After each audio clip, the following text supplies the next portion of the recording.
Savannah Hill. I am a dietetic intern from Purdue University, working alongside Parkview Community Nursing and Parkview Community Health and Wellbeing. So today we're going to be learning new and fun ways to cook different vegetables, such as the squash, because veggies are your life preservers. So today we're going to be working with butternut squash specifically, but there's also all kinds of winter squash that you can use, such as pumpkin, acorn squash, and this here is a spaghetti squash. Butternut squash has a whole host of nutrients such as vitamin A, potassium, and fiber, and so many others, and it helps with blood pressure regulation, digestion, and eyesight. So you may be thinking that butternut squash can only be used with butter and cinnamon and thrown in an oven with brown sugar, but there's actually a whole lot of different ways that you can prepare this vegetable. So for example, today we are going to be making a black bean and butternut squash quesadilla. This butternut squash has a really tough skin, and so what we're going to do is put it into the microwave to soften it so we can cut it up. So we're going to microwave this for 4 minutes, rotating it halfway through, so that way it cooks evenly and the skin is perfectly soft to be cut. I'm going to first start by washing my hands with soap and water. So I've got hot water here. I'm going to get some soap. And I'm going to lather for 20 seconds, or you can think of it as singing the happy birthday song 2 times. Once I do that, I'm going to rinse it under the hot water until all the bubbles are gone, getting in between my fingers and on my thumbs. And then I'll dry my hands.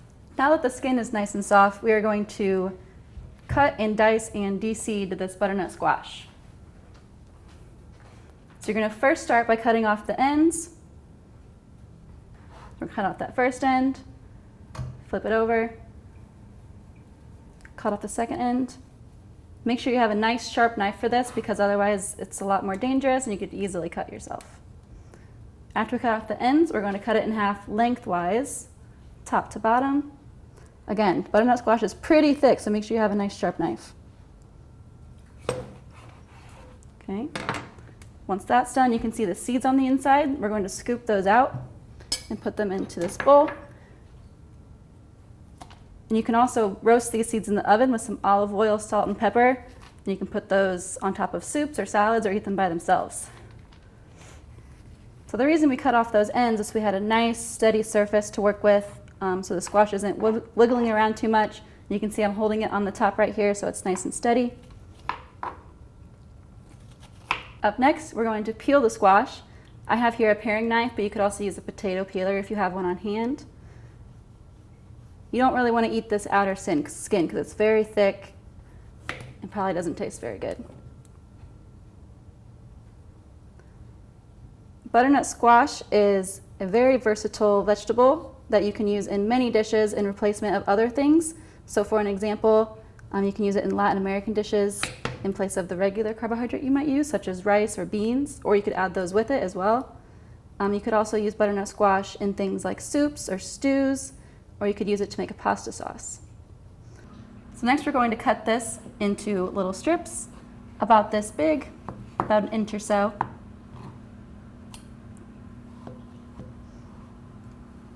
Try to keep your fingers curled like this, so that way the knife doesn't get your fingers, or you can put your hand on top like I am right here. After you have these slices, we are going to cut it into cubes. So you're going to take each strip, like this one, and cut it into cubes about 1 inch, just like that. Make it go a little faster, you can do 2 at a time. What we're going to do now is take the butternut squash and put it into this pot with boiling water. I already had this water boiling from before, but what you want to do to get that ready is to take one of your pots and put about 1 inch of water in there and get it heating until it starts to bubble. If you do not have a pot like this, you could also microwave a butternut squash. You can do that by putting it in a microwave-safe bowl, covering it with the lid, but leaving a little corner to let some steam out, and putting it in the microwave for about 3 or 4 minutes. Okay, once we get that all in there, we're going to put a lid on top and let it steam for about 7 minutes until it's tender, or until you can pierce it with a fork really easily.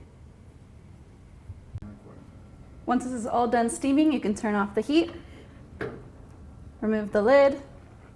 Be sure to open the lid away from you so that steam doesn't hit you in the face because it's very hot. We're going to take this and we're going to drain it so all the water is poured out of here.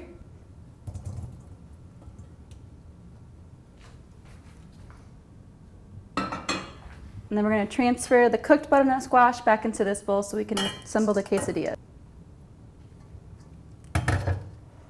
First thing we're going to do is heat up this pan.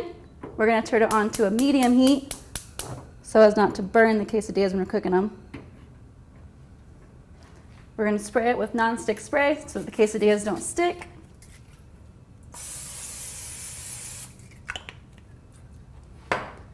We're going to place one of the tortillas down. We're using small ones, but you could even use bigger ones if you wanted to. First, we're going to put a little bit of this cheese on there on the bottom layer.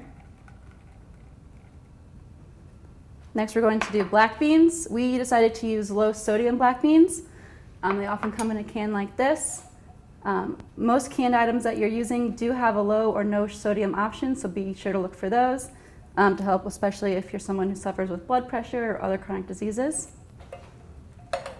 So after the cheese we just added, we're going to add those black beans.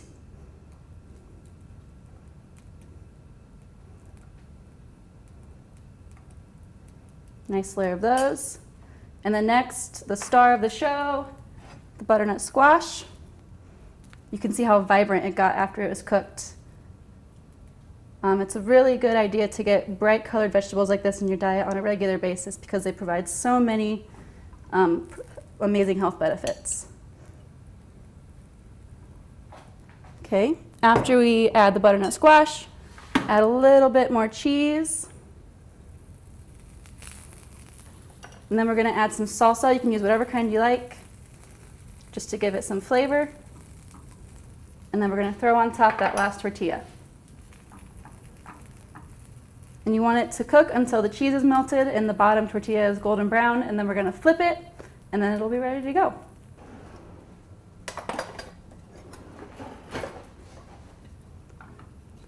So you're going to wait till this gets golden brown on one side and the cheese is all melted, and then we're going to flip it over. Shouldn't take too long for each side to cook, maybe a minute or two.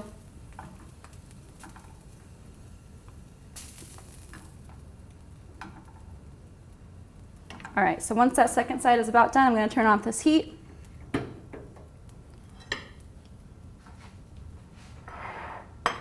I'm going to transfer this to a nice plate, and then we're able to cut it up. Once you let this cool for a minute or two so it's not so hot to the touch, you can cut it into little wedges. Remembering those claw grips so you don't cut yourself. Then we're going to transfer this over to a plate.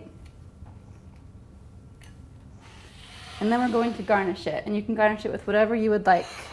We are going to use some avocado, so I'll just throw some of those right in the middle. Then we're going to add some cilantro that I already chopped up. Just sprinkle that on there. Adds a little bit of flavor, a little bit of freshness.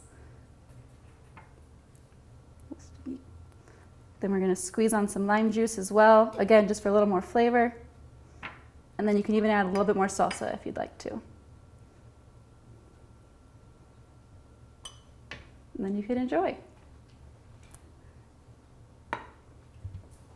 Thank you so much for watching me use butternut squash in this new recipe. Hopefully you learned something, and now it's your turn to try making these delicious quesadillas.